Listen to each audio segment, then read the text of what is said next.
આણંદ જિલ્લામાં છેલ્લા 2-3 દિવસથી પડેલા ભારે વરસાદ અને ભારે પવનના કારણે કેટલાક ખેડૂતોના પાકને નુકસાન થયું છે. ત્યારે આપને હું મારા પાછળના જે દ્રશ્યો બતાવું છું તે હાલ અત્યારે આવ્યા છે જ્વાર બાકરોલ ગામની જે સીમ છે એ તેના દ્રશ્યો છે કે જ્યારે આ પાક છેલ્લા 1 વર્ષથી જે ખેડૂતો છે તે પોતાના મહેનતથી કરતા હોય છે ત્યારે આ કેડના પાકને ભારે નુકસાન થયું છે એવું ખેડૂતો દ્વારા જણાવવામાં આવે છે. ત્યારે આણંદ, રામનગર, વેરાકાળી, આકલાવ, પછી સારસા, રાસનોલ, બોરિયાવી, અગાસ સહિતના મોટા ભાગના ગામોમાં કેળોના પાક તૈયાર થઈ ગયા છે. પરંતુ આ ભારે વરસાદના કારણે કહી શકાય કે કેટલાક જે પાક કરવામાં આવ્યા હતા તેને ભારે નુકસાન પણ થયું છે. ત્યારે બીજી તરફ જો શ્રાવણ માસમાં ભાવ વધુ હોવા છતાંય કેળા પાકને નુકસાન થતાં રાજ્ય સરકાર દ્વારા સહાયનું પેકેજ જાહેર કરવામાં આવે તેમ ખેડૂતોમાં પણ માંગ ઉઠી છે.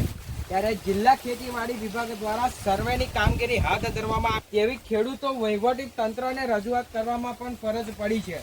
જોકે દર વર્ષે કેળ પાકને નુકસાન થવા છતાંય સરકાર તરફથી કોઈ સહાય મળતી ન હોવાના કારણે ખેડૂતોએ જણાવ્યું હતું. અત્યારે આપણી પાસે ખેતરના માલિક જે છે ખેડૂત તે આપણી સાથે ઉપસ્થિત છે. જી કાકા, તમારું નામ શું છે? અલ્પેશભાઈ કાંતિભાઈ પટેલ. જી કાકા, તમે આ કેળનું જે વાવણી કરી હતી તે કેટલા સમયથી કરી હતી? 1 વર્ષ થયું. 1 વર્ષ થયા પછી આ કેળનો પાક નીકળે છે અમારે. એમાં આ નુકસાની થાય તો અમે શું કરી શકીએ? અમે શું કરી શકીએ આ વસ્તુને? એક બાજુ લોન વાળા અમને પજવતા હોય, કેસીસી લોન વાળા પાક નુકસાનમાં જતો હોય તો અમારે શું કરવું હવે? અમારે તો ઘરે ફોહો ખાઈને મરી જવાનો વારો છે હવે.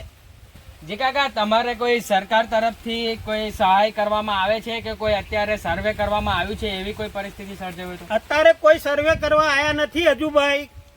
કોઈ બગાયત વાળા નથી આયા, કોઈ સેવક નથી આયા, કોઈ આવ્યું નથી. હવે આ નુકસાની અમારે કઈ જઈને ઉભું રહેવું? આ તો આપણી પાસે એક ખેડૂત આવ્યા હતા જેઓને આ કેર છે તેમાં એમનું કહેવાનું એવું છે કે તેઓને 50%થી પણ વધુ કેરમાં જે નુકસાન થયું છે. બસ આવી સતત માહિતી મેળવવા માટે અમારી સાથે જોડાયેલા રહેજો. હજી તો બીજા કેટલાક એવા ખેતરો છે કે જ્યાં આગળ ભારે નુકસાન થયું છે વરસાદના કારણે, તો આપણે તમને બતાવવાનો પ્રયત્ન કરીશું.